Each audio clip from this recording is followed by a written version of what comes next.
Good afternoon. It's Monday, the 9th of February 2026, just after 1 o'clock. Welcome to UK Column News. I'm your host, Mike Robinson, and joining me in the studio today, Ben Rubin. Welcome to the programme, Ben. Thank you, Mike. And by video link, Vanessa Beeley joins us from Lebanon, as usual. Thanks for joining us, Vanessa. Now, later in the programme, we're going to be covering the disappointment by private digital ID providers with UK government plans for its app and wallet. We're going to have more on the Filton Six, and Vanessa will be reporting on dockworker strikes in Mediterranean ports in solidarity with Palestine. And Ben's going to be looking deeper into the impact economy here in the UK. But we're going to begin, of course, with Jeffrey Epstein. His ghost is haunting grand old men of capitalism, according to the Economist here. So let's just have a look at this.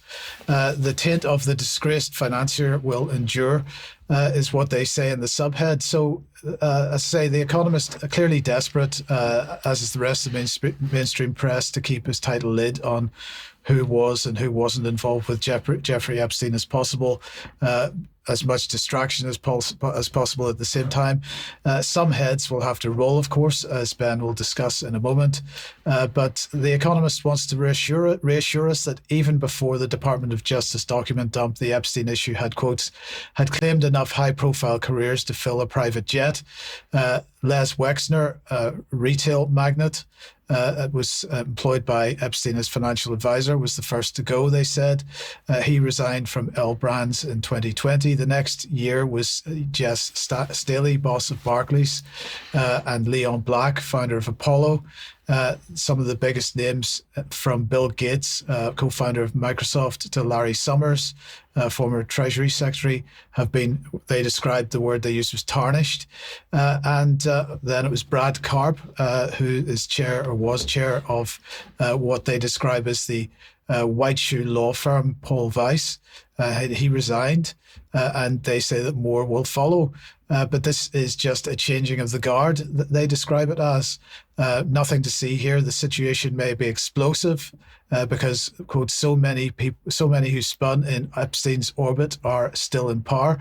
But they have reassurances for us all, as those embroiled in the tawdry affair are scorned, ostracized, or in some cases locked up. They say a new business elite is getting ready to take their place. Ben, I don't know what you think about that.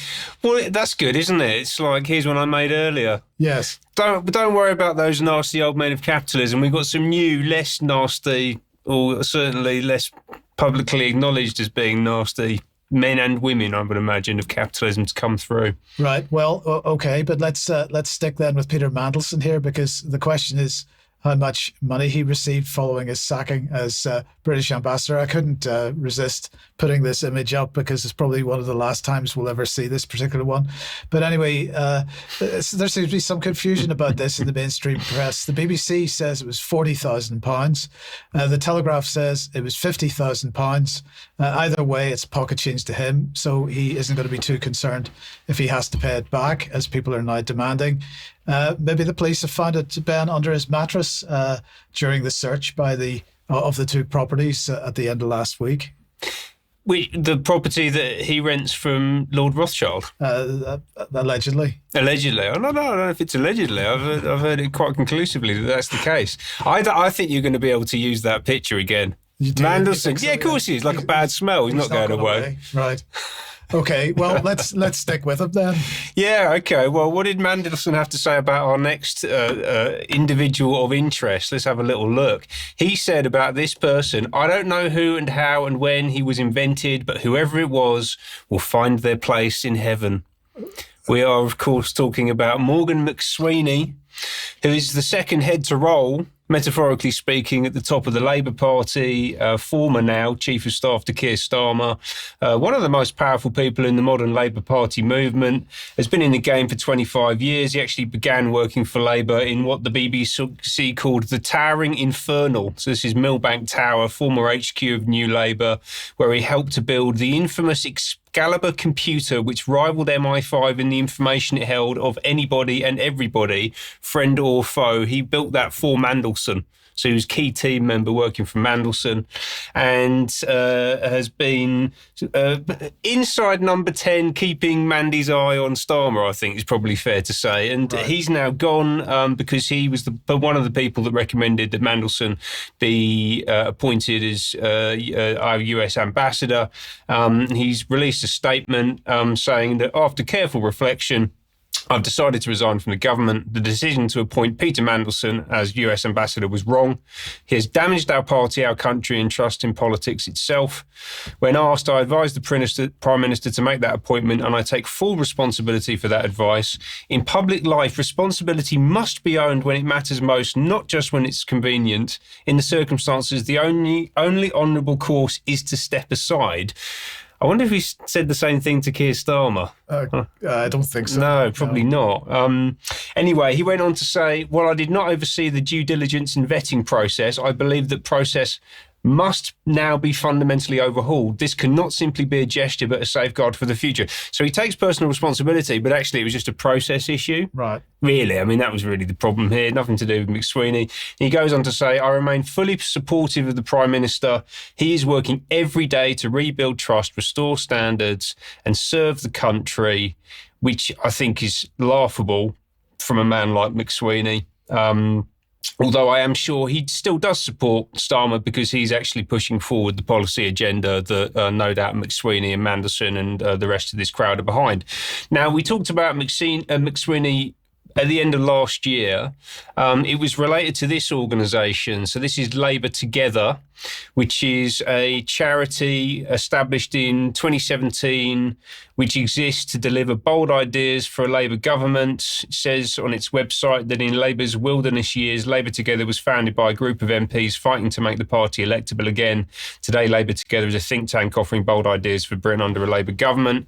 So essentially what he was doing was while supposedly trying to unite the Labour Party, he was actually working behind the scenes to subvert Corbyn's leadership and have him pushed out of the party. And as part of that process was deliberately hiding donations coming in from backers that they didn't want the public to know about. Let's just put it like that. So people like Gary Lubner, who we'll come back to later. Also Sir Trevor Chin, you can see on the left-hand side of this image with a bunch of other scallywags, including Sir Tony Blair. Do apologise to Tony. And of course, Jacob Rothschild, at that point, Lord Jacob Rothschild, slap bang in the middle of the picture. And interestingly, the operation that McSweeney was running at the time inside Labour Together in order to get rid of Corbyn was called Operation Red Shield, which is what Rothschild actually means. It means Red Shield. So whether that's a coincidence or not, I don't know, but it seems like it perhaps isn't. And this was from a lot of this information from an excellent report which came from Double Down News from a journalist called Paul Holden, which was called The Scandal That Could Bring Down Keir Starmer's Government. And maybe it could. Maybe this could be the scandal. Well, this is the scandal with another layer of scandal put on top of it. So maybe this thing will just keep on building and building. Now, importantly, McSweeney is gone. Right, Mandelson's gone. Well, they're certainly out of the picture for the moment. But Labour Together's still there, you know. So has actually anything substantially changed here, or is this just moving the deck chairs around on the Titanic? I don't know. Let's have a little look at the Labour Together team. I think this is quite interesting. We'll go past the core team. It's always important to go and look at the board level. This is the advisory board. So we can see here a bunch of very senior Labour type people. Alan Milburn, who was a top Labour politician for many years, including under Tony Blair. Andrew Cooper, Lord Cooper, should I say, over there on the right-hand side. Also, just skimming through these, Jeff Mulgan, absolutely in the mix with this. And we talked about Mulgan last week, former editor of Marxism Today, founder of Demos, used to share an office with Common Purpose back in the mid-90s. So you can kind of get a sense of what's going on behind the scenes here. This is effectively what Labour Together is about. It's building these clandestine networks in the back end of the political and the economic system in order to deliver a radical transformation agenda.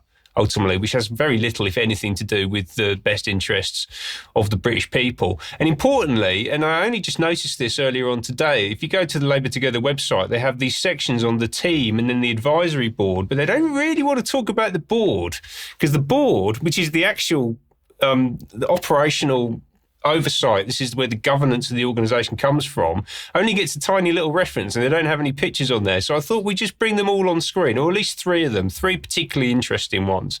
So the first one is this lady. This is Baroness Morgan. Sally Morgan, former Minister of State for Women in Blair's first government, and famously was viewed as one of Blair's top advisors alongside Jonathan Powell, Alistair Campbell and Peter Mandelson himself. So, you know, Mandy might be gone, but Baroness Morgan's still there. She's less famous, but it sounds like she's just as influential in many ways. Also on the board of Labour Together, Lord Kestenbaum, fascinating guy, former chair of Nesta, who owned the Behavioural Insights team, and also Chancellor of Plymouth University. So that's quite interesting. It's probably why they've got those UN posters hanging down the side of their building. And crucially, in the context of what we just talked about with Operation Red Shield, he's director of Five Arrows Limited, one of three directors of Five Arrows Limited, which is one of the primary Rothschild family investment vehicles, actually based out of Waddesdon Manor in Buckinghamshire. So, you know, another very clear Rothschild link here. And then finally, Fran Perrin, OBE, who is actually, I believe, the daughter of Lord Sainsbury's. She's certainly a member of the Sainsbury's family. Lord Sainsbury's, we talked about extensively, Brian in particular, over the past few weeks through his support of the Institute for Government, absolutely in the mix of the rewiring of the British state through the civil service in particular. But Fran Perrin also has her own charitable trust called the Indigo Trust, which is very much involved in media regulation in particular. And her husband, William Perrin, who also has an OBE, was instrumental in setting up Ofcom, right? So this is these are the types of people that are still there in the back end, right? So Mandy's gone, McSweeney's gone, but actually Labour Together and the control apparatus and the networks and the agenda are still essentially in place. And I don't think that's going to change anytime soon, not least because Starmer's still there, isn't he? Starmer's not gone. So, you know, McSweeney talking about accountability and all this kind of stuff, but, you know, who actually made the decision? He did. But he's still there. And importantly, the first time I talked about Labour Together on the UK column was on the back of this event. This was in September last year in London, the Global Progress Action Conference. And this is where Starmer announced the digital ID scheme and announced that it was going to be mandatory to have digital ID in order to work in the United Kingdom, right? That's what they're pushing for. Yeah, so that's not disappeared, although they might be trying to water it down or shift it and move little bits of it around. But actually, this is absolutely what they're pushing for. And I should also just say, be careful what you wish for, because if Starmer does go, who's in the wings next? Shabana Mahmood? Lamy? I don't know. It's not good. It's absolutely not good. Much more on this to come, no doubt. But I will just say I did rather enjoy this clip of Lord Faulkner being grilled about Mandelson when he thought he'd gone on Sky News to talk about the assisted dying bill. Take a look at this. Lord Faulkner, while I have you, and as a senior member of the Labour Party, I do want to ask you about Lord Mandelson. Well, do you mind if I don't go there? Well, I thought you might say that. Yeah. I do kind of mind, because I know that you know him quite well. Yeah. You obviously worked with him during New Labour. Yeah. I'm not going to ask you the specifics, but I do want to talk to you about the way that this is impacting our politics at the moment. Do you mind if I do it? Because I'm talking about assisted dying today, which is such a big issue, primarily for the people who are affected by it. So I'm afraid I won't go there. You're not going to comment at all? Not going to comment at all. Speak for at least 5 minutes about assisted dying, and I do think... No, I'm not going to comment at all. I'm really sorry. Is that because you've had a conversation with him and he's concerned? I want the focus to be on assisted dying. We did talk about that for at least 5 minutes, and we went through it in quite a lot of detail. I'm really sorry. I thought that I might be able to convince you to at least say something, because of course you were there in the moment in the Lords when he sat down. I'm really sorry. Are you embarrassed by what's happened here? I'm not remotely a bit embarrassed, but I really do want to focus on assisted dying. We have talked about that. I'm going to ask you another couple of questions on it. Have you spoken to Mr. Mandelson about this? I know you're a friend of his. I'm sorry. Can we leave the focus on on Mandelson and go to assisted dying? We started on assisted dying, and as the government seems like it's in turmoil, having to sack its man in Washington, a man that you well know, I thought that you might want to say something either in his defence or about the situation we find ourselves in. For the people who have been wanting change on assisted dying for years, whose own relatives have really suffered in relation to it, Yep. This is a really important day. And from my point of view, I am trying to make this change for those people. That, and so that's what I thought I was coming on to talk about. And you are, and we did, and respectfully, we did talk about that in quite some detail, but I did want to get your feelings, your thoughts on the topic of the day, which is the resignation of a man from our position in Washington in scandal. And as a man of the Labour Party, I thought you might have something to say about it. Well, I'm afraid I really want to focus on assisted dying. OK, well, our viewers can make their own judgment on that decision, Lord Faulkner. I thought that was quite good from Sky News, actually. Remarkably. He clearly doesn't want to say much. He doesn't want to say much, no. Although I do think that it's relevant that the people who are particularly interested in what they call assisted dying, what I think of really as state murder, have got links into these global human trafficking networks. Seems like a valid area of investigation to me. So anyway, hopefully we'll see much more of that kind of thing in the future. Well, in the meantime then, and of course widely reported, it turns out there was more to the relationship between Prince Andrew and Epstein than just the allegations the girls seem to be making. It seems he was sharing information with Epstein related to Andrew's role as trade envoy. So under official guidance, of course, trade envoys have a duty of confidentiality over sensitive commercial or political information about their official visits. But this email, amongst others, appeared in the latest release. Well, he was distributing documents published by his staff or written by his staff on his activities, Andrew's activities in Hong Kong, in China, in Singapore, in Vietnam. Andrew then subsequently, a month or so later, emailed Epstein a confidential briefing on investment opportunities in the reconstruction of Helmand province in Afghanistan. And if you remember, that was the part of Afghanistan that was mainly looked after by Britain's military. And the reconstruction there was to be funded by UK government money. Epstein was already convicted at that point when that email was sent. But don't worry, as the BBC and other mainstream press are absolutely clear about, being named in the Epstein files is not an indication of misconduct. That's okay then. That's okay then. Okay, let's leave Epstein there for today and welcome Vanessa to the programme. Vanessa, Patrick was covering Filton Six on Friday, but you wanted to add a little bit to that. Yes, I did. I mean, with a focus on supporting people that actually have the courage to go against both the system and, of course, in the case of the Filton Six, to protest genocide to the extent where they were held in 17 months remand. This is a report in the Real Media, the Filton trial, the verdicts, no convictions, 5 bailed. If we can just have this up on screen, thanks. And then if we just show the photo of the 6 individuals, young people who literally put their lives on the line, in my opinion, to protest genocide, took direct action to prevent the British government's complicity in the genocide being committed by Israel. And then this is just a very quick video from the Real Media showing the various verdicts.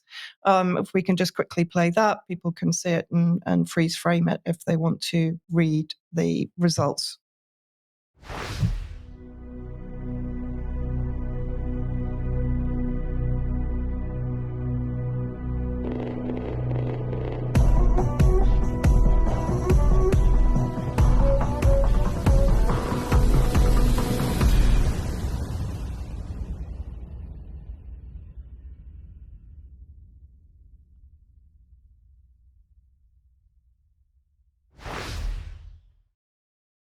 So basically 5 have been released on bail with strict conditions in case there is to be a retrial. Samuel Corner, who has been accused of grievous bodily harm, although Basil Valentine told us on Friday that the person that was injured in that event should be fully recovered within 2 months. So he's effectively been refused bail. But finally, I just want to play this interview with Claire Hinchcliffe, who's the mother of Zoe Rogers, one of the young girls who was not only held on remand for 17 months, but was held in solitary confinement. Most of them were denied basic human rights during their remand period. So let's just have a listen to what Claire Hinchcliffe has to say. We are victorious! We are victorious! I mean, I have to start by saying I'm still in disbelief that my daughter Zoe is coming home tonight. I cannot believe it. I won't believe it till I see her walk out of there. But I want to say about this whole case, what it has shown us about our government is absolutely shocking. And what we've seen is just the cruelty of the state. My daughter has been in prison for 18 months without being convicted of any crime. That has been brutal. And she will never get that time back. That has gone now.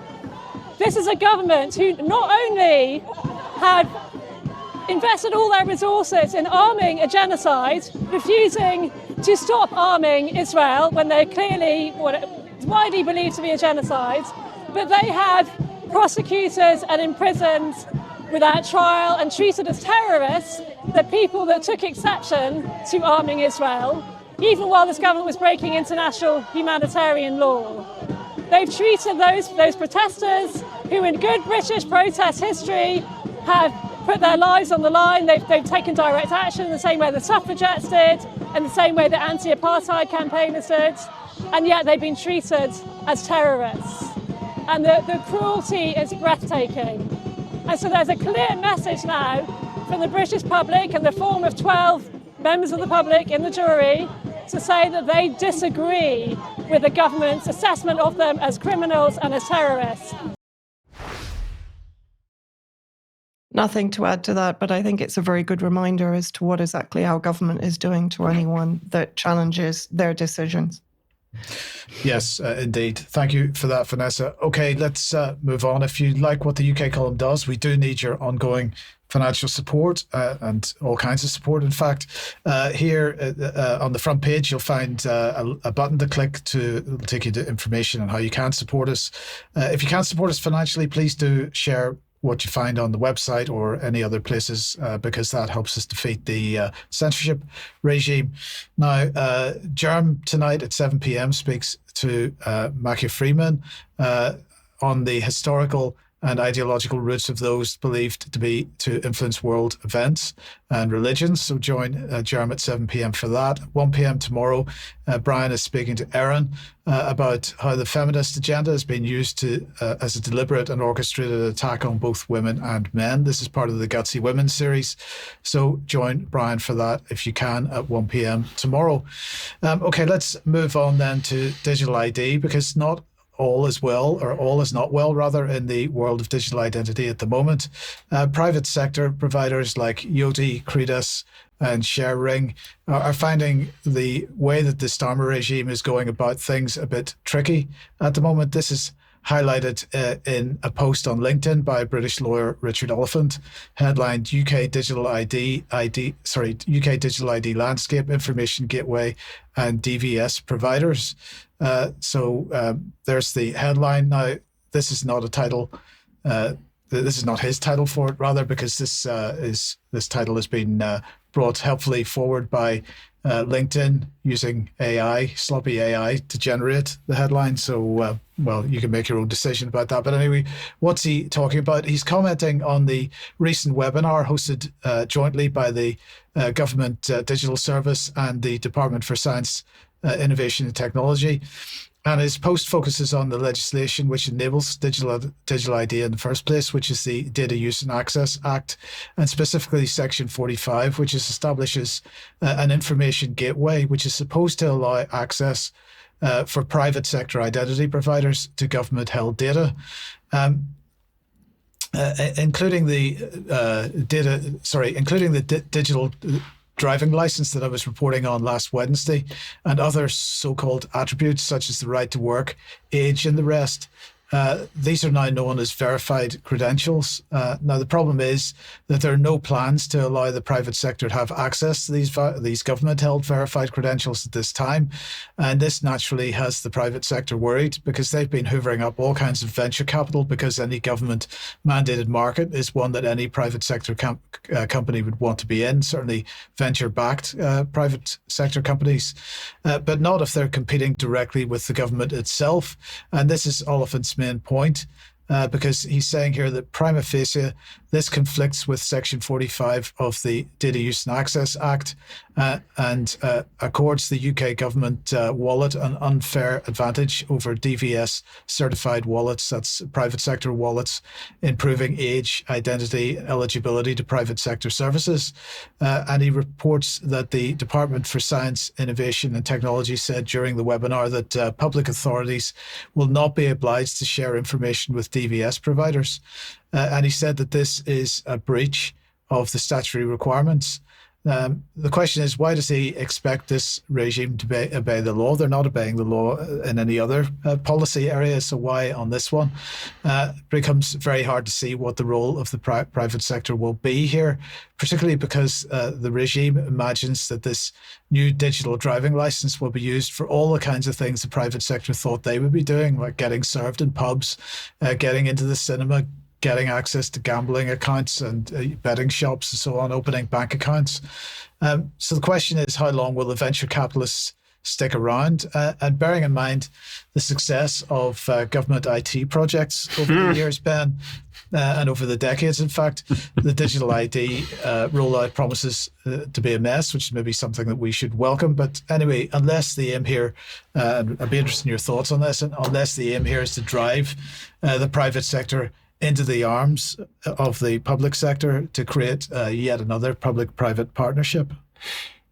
It could be, yeah, it could be. Or it could be that they're just flapping around and don't know what they're doing. That's always possible with anything touching on government IT systems. I mean, the most famous one, if you go back about 20 years now, was the Spine initiative in the NHS, and they burnt about £18 billion.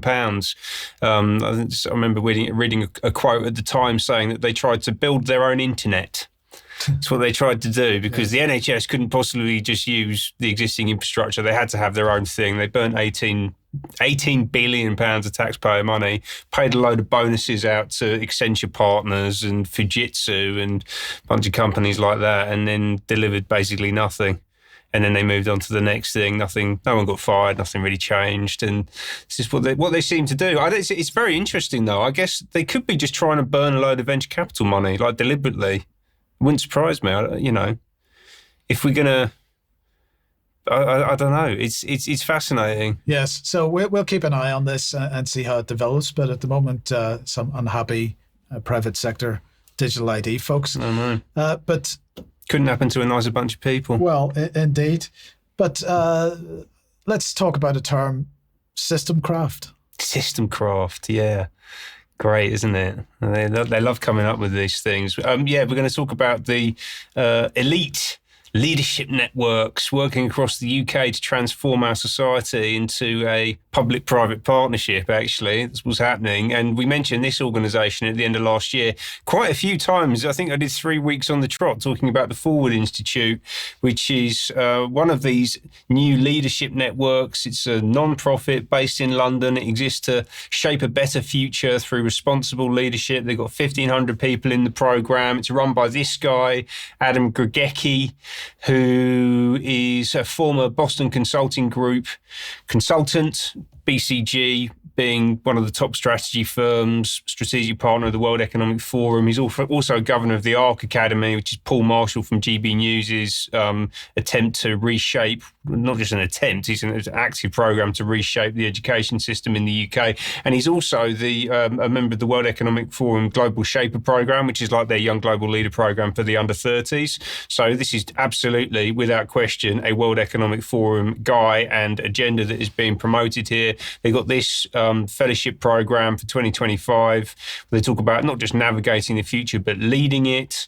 And last week they kicked off in Manchester with a whole bunch of people in the room. And there's some pictures that were shared by someone who was actually there. And I'll read through some of these, right? It's not the most exciting thing to look at because it's just a bunch of words on the screen in front of you. But I think it's quite important to pull out, particularly the level of infiltration going on as it relates to the government, because we've got the Bank of England, the British Army, the British Council, the Cabinet Office, the Department for Energy Security and Net Zero, the Department for Environment, Food and Rural Affairs, Department for Transport, Department for Work and Pensions, Department for Health and Social Care, the Government Legal Department, the Greater London Authority, so Sadiq Khan's office, the Historic Royal Palaces, HM Prison and Probation Service, HM Treasury, the Home Office, the Ministry of Defence, the Ministry of Housing, Communities and Local Government, the Ministry of Justice, and Ofcom, and then also something called SPRIT, which is a coalition of NHS trusts from across the north of London, all involved in this programme.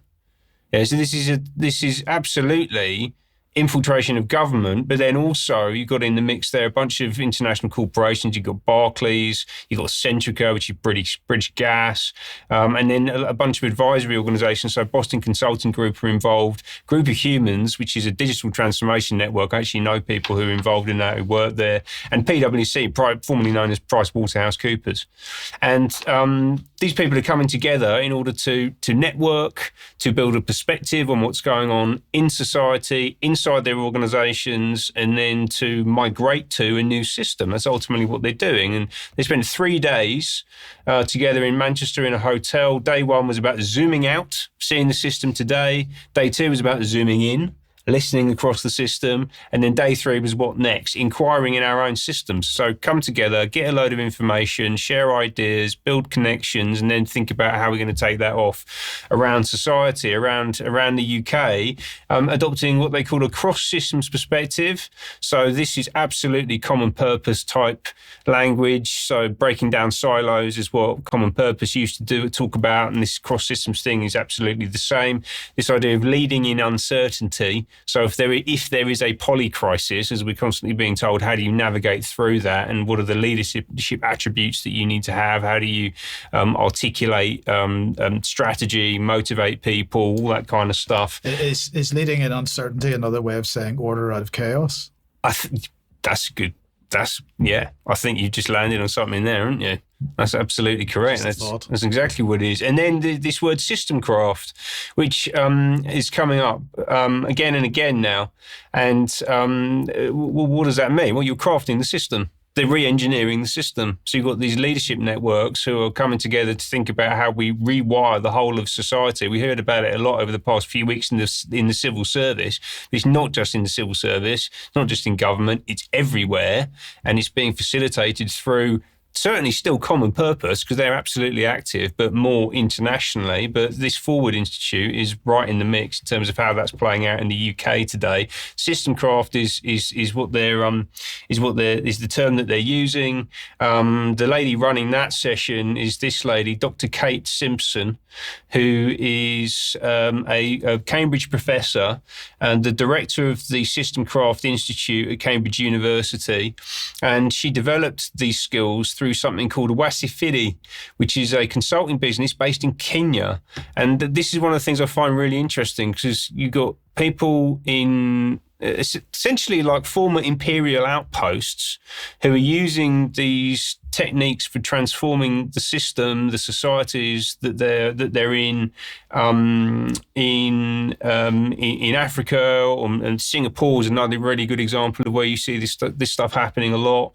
And then they bring that back into the UK. So they're actually using a sustainable development, foreign Commonwealth Development Office type methodology that has been honed and tested overseas. They're bringing that back into this country and essentially treating the United Kingdom, England, Scotland, Ireland, Wales as colonies.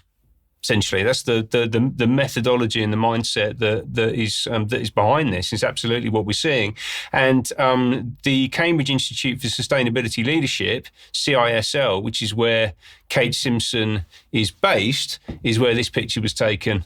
And actually, I showed this at the end of last year as well, but I think it's worth getting it back on screen, because you can see there Charlie Boy Prince of Wales as he was then, with Ian Cheshire just over his left shoulder as we're looking at the picture here, who is also involved in Forward Institute. You've got Lord Devon, formerly known as John Gummer, up the top left there, Sondrian Dixon declared from the Club of Rome, and a bunch of other people in the elite levels of what the Forward Institute and these people are doing. And this is how the agenda is being progressed. Thank you for that, Ben. Vanessa, let's come back to you then, and we'll head to the Mediterranean and some industrial action going on there. Yes, again, a demonstration of how collective action can genuinely do something to push back against a genocidal agenda. So if we can just get the headline up on screen, this was a report in the Cradle. Mediterranean dock workers shut down over 20 ports in solidarity with Palestine. So what does this actually mean? If we can just have the next slide on. Dock workers in over 21 Mediterranean ports will carry out coordinated actions on the 6th of February to block arms shipments bound for Israel. Unions and port workers in Italy, Greece, Turkey, Morocco, and the Basque Country are refusing to unload or allow transit of military cargo destination Ashdod or Haifa port in Israel. And we can just have a very quick look at the map of what that actually means. So there's a huge number there of dock workers unions that have very proactively gone on strike and are taking measures to prevent these shipments. And of course, looking back at the fact that this is a BDS report, we can just have that up on screen, showing that, in fact, that to prevent the transit of military material to Israel through the Italian port of Ravenna, because although the Italian government made promises or guarantees that it would stop supply of arms, of course, what happened, it was going through second party or NGO type organizations designed to look like civilian cargo. So again, collective measures from people on the ground through unions and ordinary people. And this, of course, is ongoing while the genocide is ongoing in Gaza. Just very quickly, this is a recent bombing of Gaza City in central Gaza, while the Israeli government is bringing in measures to increase settlements and demolitions in the West Bank and to bring in execution, death penalty for Palestinian prisoners. Thank you for that, Vanessa. Ben, let's come back to the UK then and impact investing. Yes, impact investing, aka the third way, aka stakeholder capitalism, public-private partnerships, the big society, all of those different terms that we have for the transformation of not just the economic system, but political and social systems in our society. This report just released a couple of days ago, Impact UK, the size and story of our impact economy, 2026. Story, that word's really important. They're really pushing to build a narrative around this. It's all being led through communication, absolutely crucial. This comes from an organisation you can see in the top right-hand corner there, the NPC. This is called New Philanthropy Capital, and it's really important because the new philanthropy is not philanthropic. I guess that's why it's new philanthropy, because all of this stuff is being delivered for profit, and it's designed to deliver what they call social and environmental outcomes for the richest people in the country. I think that's probably the best way to describe it. And it all ladders up to the World Economic Forum agenda and the other things that we've been talking about earlier on in the show. Who has this come from in terms of the support for this report? So Better Society Capital, so that is the Big Society initiative. They rebranded it a few years ago, but this is absolutely David Cameron's baby from when it was announced back in 2011. It's still going, between administrations, between governments. Even it's the same agenda being pushed forward. Esme Fairbairn Foundation, one of these non-profits that is absolutely everywhere in the UK in terms of social transformation programs. Something called Forster Communications is a PR agency, not come across them before. The Lloyds Bank Foundation, like quite why the UK's biggest retail bank is engaged in this stuff, I shudder to think. But they're also a World Economic Forum partner. And then Mishcon de Reya, the law firm, who seem to think they're going to be making a bunch of money out of this as well. And we talked about this guy previously. He gave the introduction to the report. This is Kieran Boyle, who is a professor at the LSE Marshall Institute. So that's Marshall as in Paul Marshall, the founder and major funder of GB News. And again, I'll just sort of reinforce the point that the person behind GB News, or the person most influential in terms of funding and establishing that organisation, is actually working with the World Economic Forum people to deliver the transformation of our society. So the idea that GB News is some kind of opposition voice is it's not credible when you understand what else Marshall's doing in the background. And we talked about Kieran Boyle last year. He's absolutely leading the conversation in this space. He's also a young global leader of the World Economic Forum, and we can see here that he sees the opportunity for the impact economy is to be the foundation for navigating the century ahead. This is the scale of what they're talking about here. And essentially what they've done with this report is to try to spin a load of existing activity in the education system, not just the education system, in the economic system, into fitting into this impact investing, new economy narrative that they're trying to build.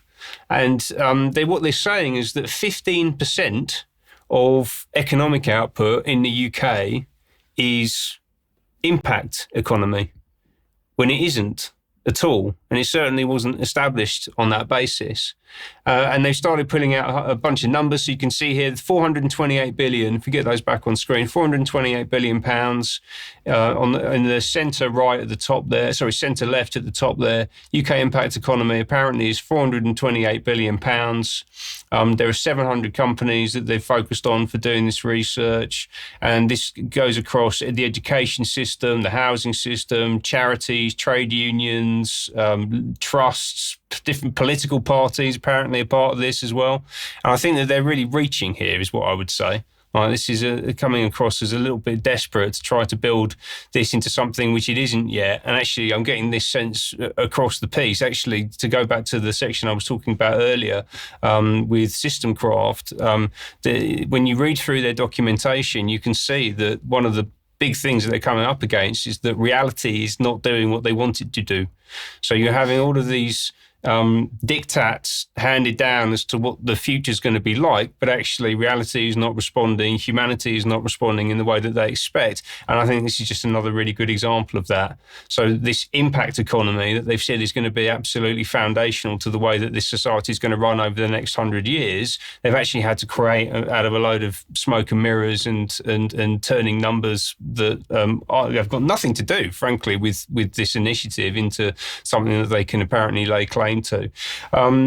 We talked about some of the organisations involved. Really interestingly, this chap who I mentioned earlier, Gary Lubner, is one of the case studies for this. So Lubner was one of the people who was donating to Labour Together that Morgan McSweeney was quite keen to hide from public scrutiny. And you can see here that he says, and this is a crucial point, in the bottom right-hand corner, the quote there is, "I believe that if you work with government, you can unlock billions rather than millions. That's how you make systemic change." So essentially what you've got is that some of the richest people who've ever lived in the whole of history, people like Gary Lubner, who want to deliver a particular set of social and technological and economic outcomes that will ultimately benefit them and help to entrench their position in society in perpetuity. That's the game that they're playing here, working with government in order to mandate the implementation of the things that they want to see happen. And then doing it all under the guise of charity, first of all, but also in a manner that allows them to extract profit from it, while telling the world that they're being philanthropic. it's really grubby.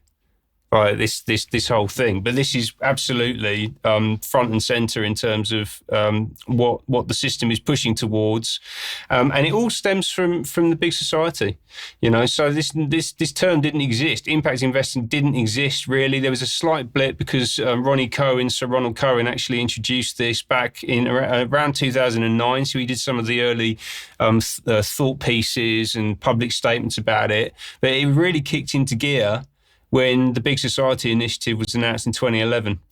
Yeah, and we talked about this last week because we showed some of the work going on inside the civil service via policy profession to completely reshape the civil service. And on the wall of one of the workshops that was in a picture that was taken in 2023, we could see big society, not big government, exactly the image that you can see there behind David Cameron in the original announcement of the big society back in 2011.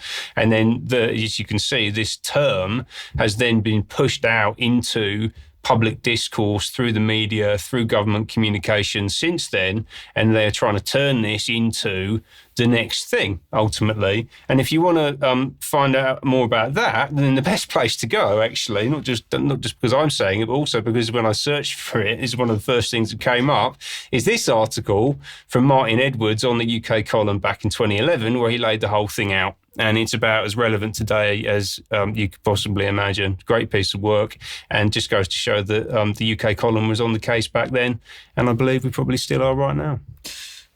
Well, hopefully. Thank you. Yeah. Thank you very much for that.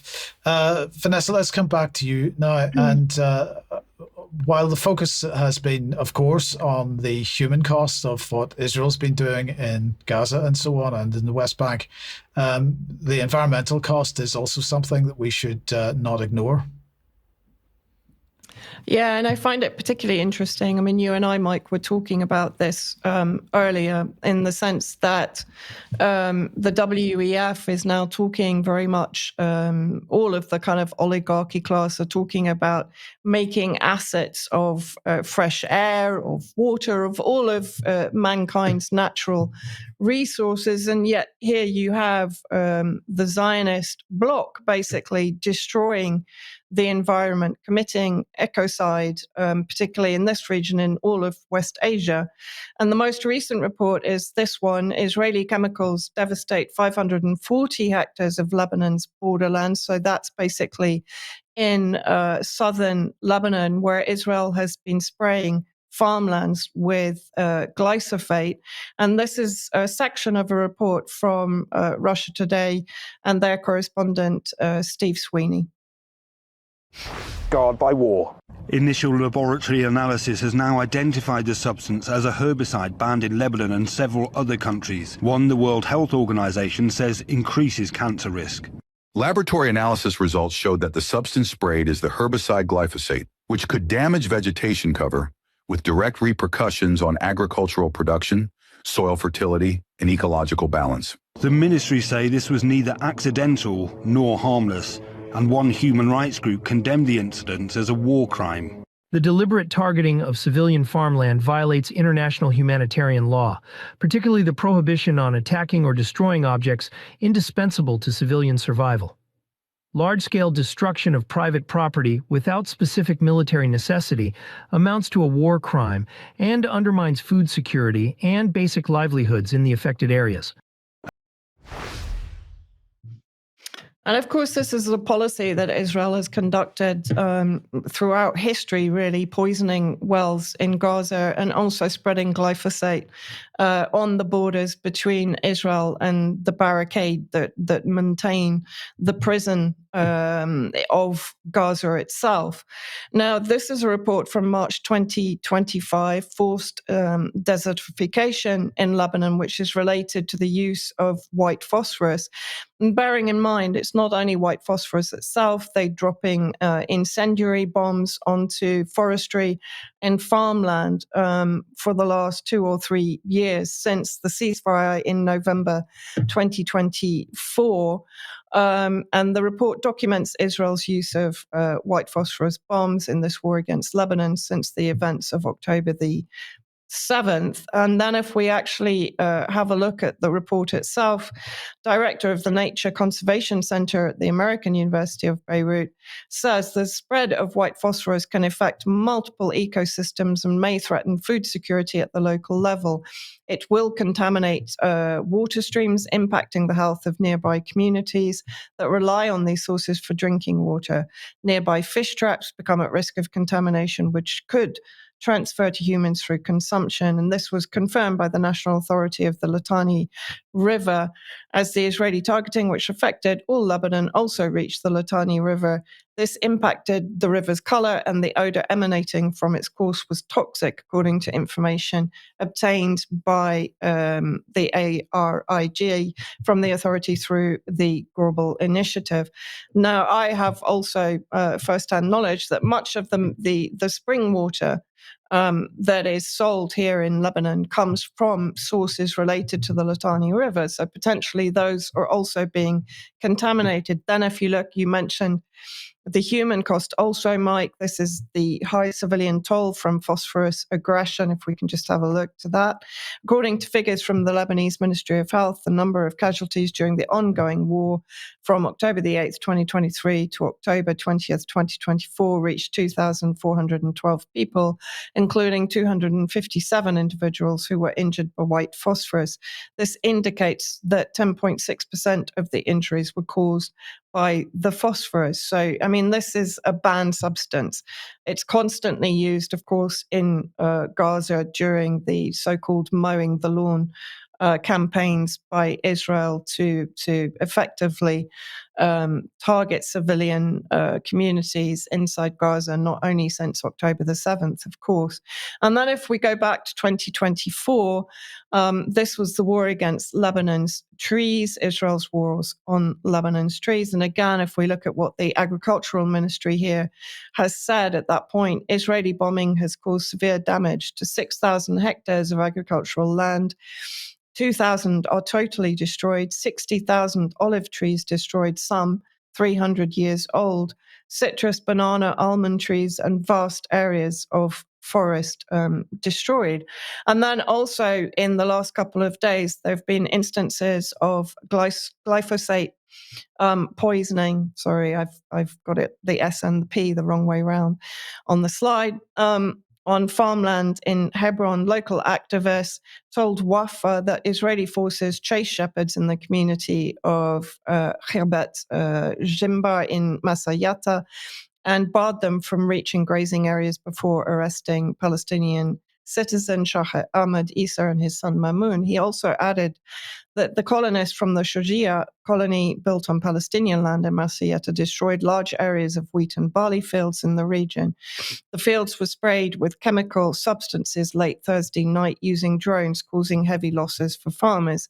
So it extends beyond crops, and of course it poses a serious threat to livestock that are grazing on these lands. And then if we look at South Syria, which of course Israel has been increasing its occupation of since the fall of Damascus in December 2024, they have there also sprayed glyphosate on the farmland in the Quneitra area, which they now fully occupy, and they're preventing Syrian farmers from actually reaching their land, firing on them if they try to get to their livestock. They've also been seen stealing livestock from farmland in Quneitra.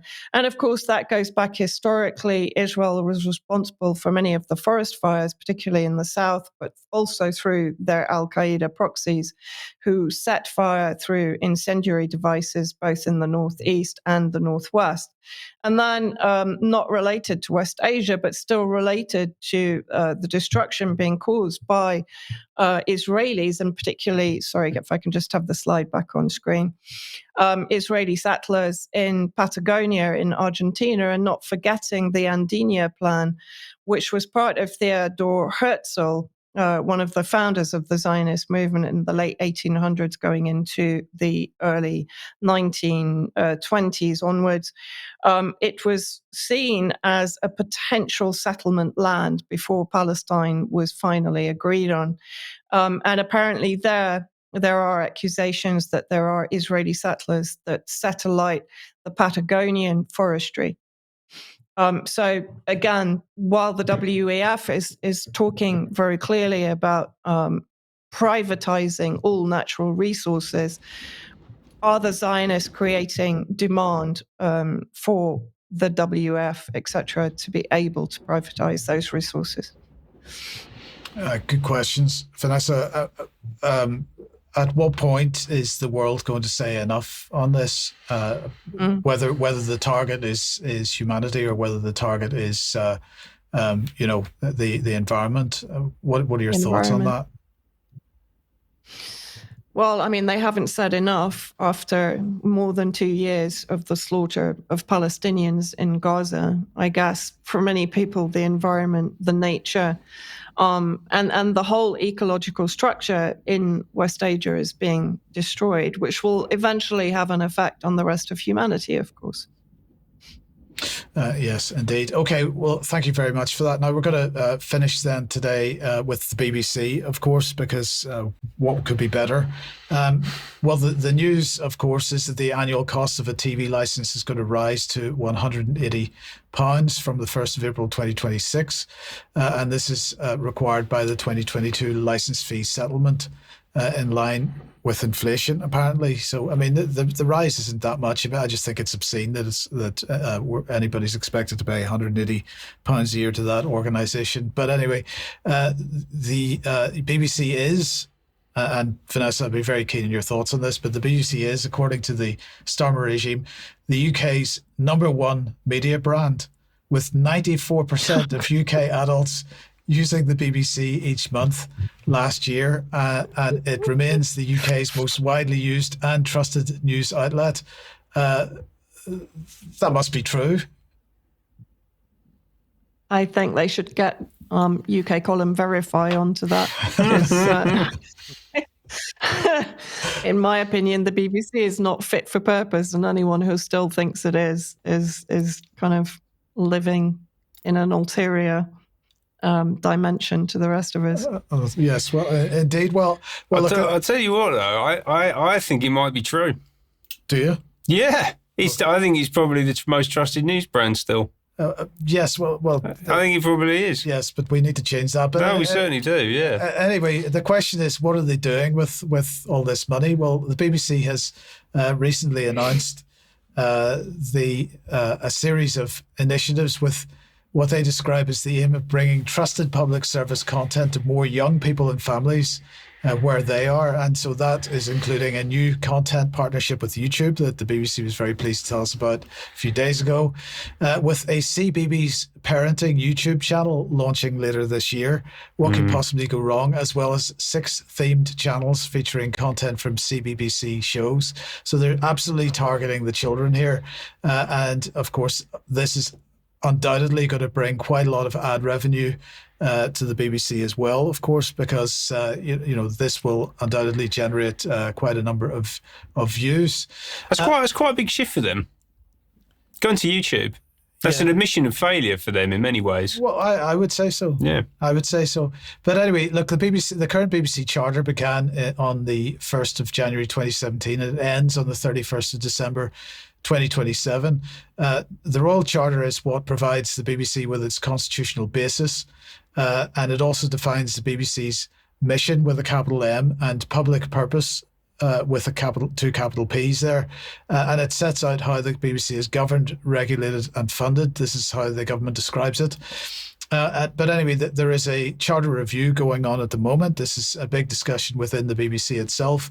And there's a charter review green paper to be published, and the contents of that are going to be based on a public consultation on options for BBC future funding.